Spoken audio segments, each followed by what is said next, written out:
Farmall F-20.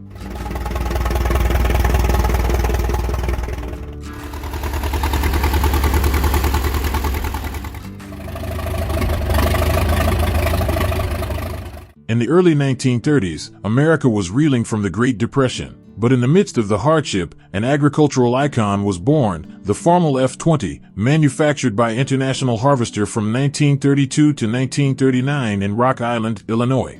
The F-20 succeeded the Farmall Regular, the first tractor specifically designed for row cropping. With over 148,000 produced, the F-20 became the trusted companion of tens of thousands of farmers, helping them plant, till and harvest during a challenging period in America.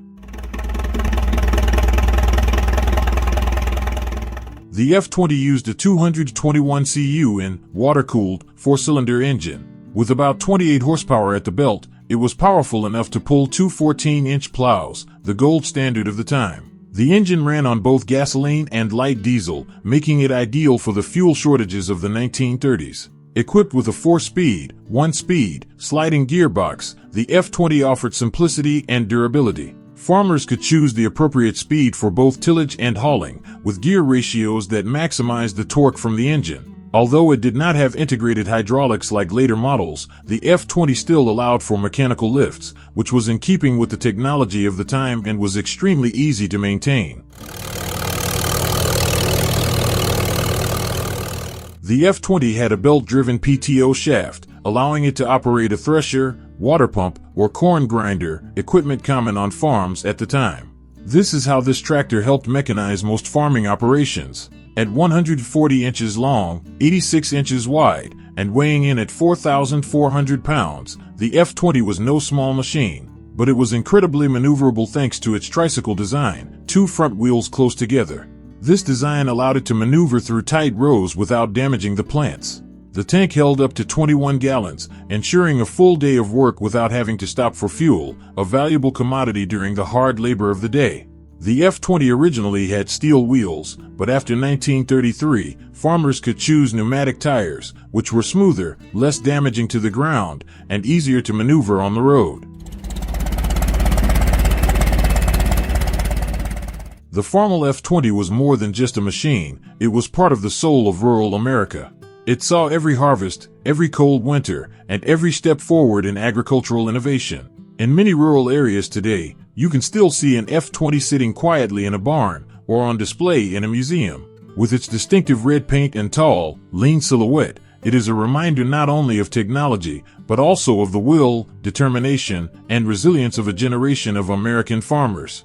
The F-20 embodied an era when farmers didn't need fancy technology, just a machine that was strong, durable, and loyal.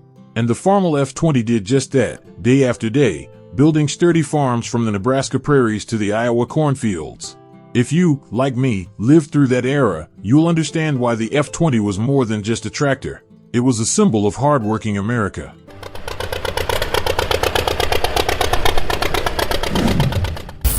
John Deere Model D.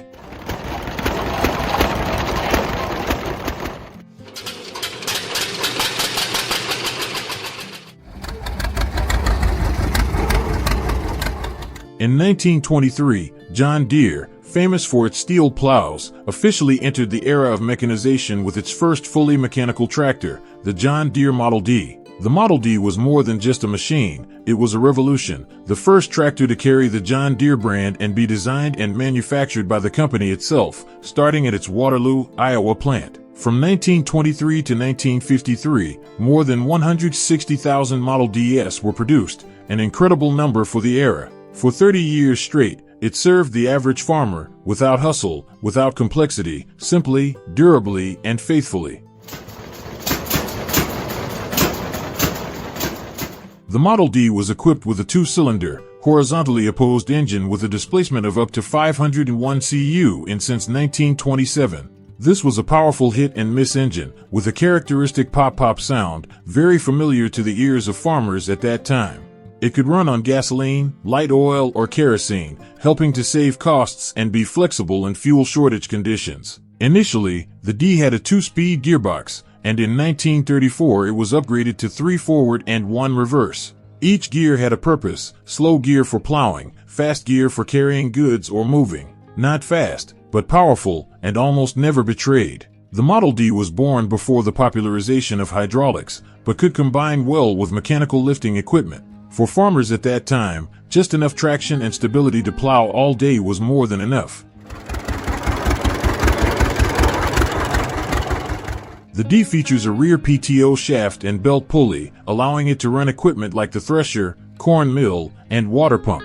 It is the power center of the entire farm. From the fields to the barns, the Model D is there. The machine is 135 inches long, 84 inches wide, about 61.5 inches tall, and weighs anywhere from 4,090 to nearly 5,900 pounds, depending on configuration. It is large enough to pull 3 plows, but still fits in the average field across the Midwest. With a 23.5-gallon fuel tank, the Model D can work all day, from sunrise to sunset, without refueling. That's a big advantage when you're working 10 to 12-hour shifts during harvest season. Initially, the Model D had steel wheels, but after 1935, rubber tires became common. This change minimized soil damage, improved traction, and allowed for smoother operation, something many farmers appreciated, especially on soft ground or steep hills. The John Deere Model D is part of the soul of 20th century American agriculture. It has been in the cornfields of Iowa, on the dairy farms of Wisconsin, and in the cotton fields of the South. With its distinctive engine sound, the Model D is the heartbeat of the countryside, the sound that begins every workday. If you've ever sat in the iron seat of a John Deere Model D, you'll understand, it's more than just a machine. It's a friend, a part of the American rural family. And to this day, at agricultural fairs, we see people preserving, restoring, and telling the story of the Model D, a silent witness to the era of farming by hand and faith in the earth.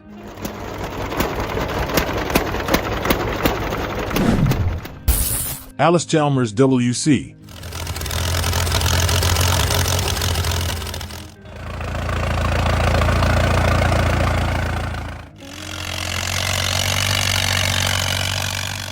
As the American economy sank into the Great Depression, farmers still had to till the soil, sow seeds, and harvest. In 1933, Allis-Chalmers launched a new tractor, the WC, with big ambitions to bring modern technology to the average farmer. This was Allis-Chalmers' first tractor designed specifically for row cropping, marking a turning point for the company. Produced until 1948, more than 178,000 WCs rolled off the line at the West Allis, Wisconsin plant, making it the company's best-selling model and the top choice for American farmers for 15 years.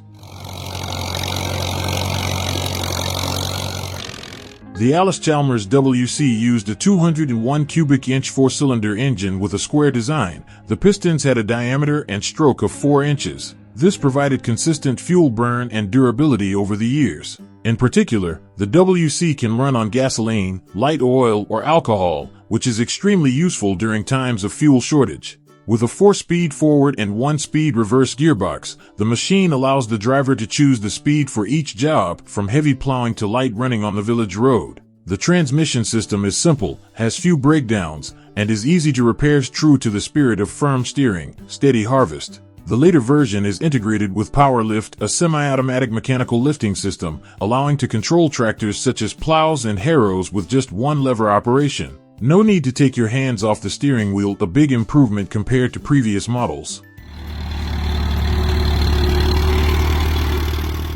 The WC has a PTO shaft at the rear and a belt drive pulley on the side, which works well with equipment such as corn grinders and all-crop harvesters. This is how the WC becomes the operating center of the entire farm, not just a tractor. 136 inches long, 76 inches wide, 63 inches high, and weighing about 3,700 pounds dry, the WC was big enough to handle heavy work, yet maneuverable in rows, small fields, and dry fields. The main tank held 15 gallons, the auxiliary tank held 1 gallon, enough for a full day's work without refueling. When time was of the essence, the WC saved every minute. The Allis-Chalmers WC was one of the first tractors in the United States to experiment with rubber tires instead of steel wheels. This reduced fuel consumption, increased speed, reduced soil compaction, and was smoother for the operator. The Allis-Chalmers WC was more than a tractor. It was a companion to hundreds of thousands of farmers during a crucial period in America. It was not flashy, not fancy, but it was always there at the right time, in the right place. From the Kansas rice paddies to the Wisconsin dairy farms, the WC plowed, harrowed, and harvested grain, and helped build the farms that fed generations of Americans. Though it may now sit in a barn or run in a show car, the WC still holds a place in our memories as a symbol of honest work and simple, efficient engineering. If you've ever driven an Allis-Chalmers WC, you know the feeling, the warm hum of the engine at dawn, and the start of a productive day. The WC not only helped farm, but also embodied the American spirit, resilient, frugal, and devoted to the land.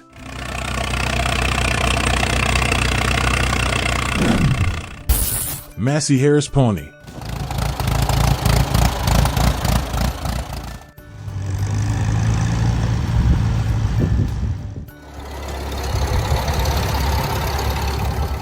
As World War II ended, America entered the era of Reconstruction, and agriculture was no exception. In this context, Massey-Harris, one of the oldest names in the agricultural machinery industry, introduced a small but powerful tractor, the Massey-Harris Pony, in 1947. The Pony was not aimed at the large farms of the plains, but was born for the small family farm, where a neat, reliable, and economical machine was all that the farmer needed. Within 10 years, by 1957, more than 28,000 pony were produced, mainly in Woodstock, Ontario, Canada, and served thousands of farmers across North America from Vermont apple orchards to Indiana corn fields. The Pony was equipped with a Continental N62 engine, a 1.0L inline four-cylinder, producing about 11 horsepower at the belt shaft. Although it sounds small, for light gardening or plowing, this engine is completely sufficient. It runs on gasoline, is easy to start, and is extremely easy to maintain, with a simple, user-friendly mechanism. The transmission includes 3 forward and 1 reverse speeds, with a mechanical dry clutch. The transmission structure is sturdy, with little wear, especially suitable for new tractor users or elderly farmers who need stability and safety. The Pony has an optional integrated hydraulic system with a pump that delivers 2.5 gallons/minute, enough to raise and lower rear-mounted equipment such as a single-blade plow or a lawn mower. In the days when hydraulics were not yet popular in small machines, this was the Pony's strong point. The standard 540 RPM rear PTO shaft can power a harrow, a small harvester, or a bran grinder, expanding the Pony's functionality from tilling to barn care, very convenient for the family farm. The machine is about 99 inches long, 56 inches wide, nearly 60 inches high, and weighs between 1,450 and 1,890 pounds. Light enough not to compact the soil, but still sturdy enough to handle most everyday tasks. The 7-gallon fuel tank allows for continuous operation all day long without refueling. The fuel economy of the small engine makes the Pony one of the most cost-effective tractors on the market. The front tire measures 4.00 by 15, the rear tire 8 by 24, suitable for a variety of terrain. The suspension is simple but stable, especially suitable for small fields or narrow-path orchards.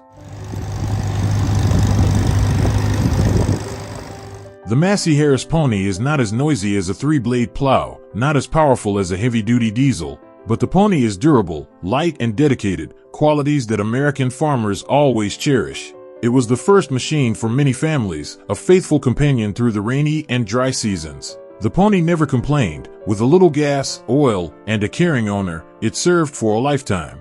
Today, ponies are still restored, displayed, and driven at vintage agricultural fairs. With its sleek design, compact engine, and distinctive pop-pop sound, the Pony is a testament to the golden age of family farming.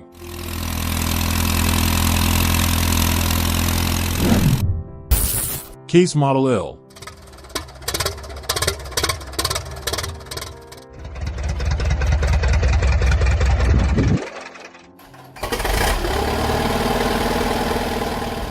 During the late 1920s, as American agriculture was moving toward mechanization, the J.I. Case Company, a 19th-century veteran, introduced a new machine, the Case Model L, introduced in 1929. The Model L was designed to fill the gap between small tractors and heavy-duty models, suitable for medium to large farms in the Midwest. By 1940, more than 31,600 had been produced in Racine, Wisconsin, marking one of Case's most successful tractors of the pre-World War II era.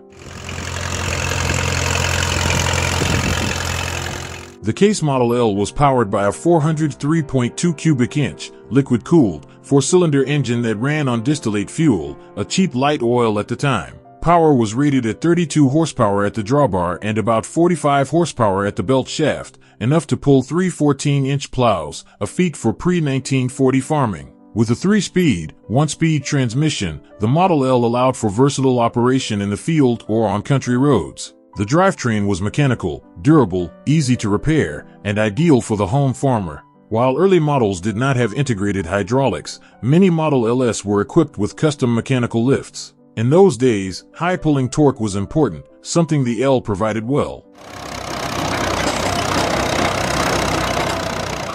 The Model L had a rear PTO shaft and belt pulley, which powered traditional equipment such as a thresher, corn mill, or water pump, making it the center of mechanization for the entire farm. It was approximately 132 inches long, 67 inches wide, and 57 inches high at the hood. Weights ranged from 5,300 to over 8,000 pounds, depending on whether it had steel or pneumatic wheels. It was a big, stable machine built for heavy work. The Model L had a 26-gallon fuel tank, with a 3.5-gallon auxiliary tank, enough for a long day of work without refueling. That was a valuable asset when working from dawn to dusk. Originally equipped with steel wheels, the Model L was converted to rubber tires after 1935, improving ride comfort, reducing compaction, and making it easier to maneuver on hard ground. The 13.5 to 28-inch rear tires provided excellent grip on wet or steep ground.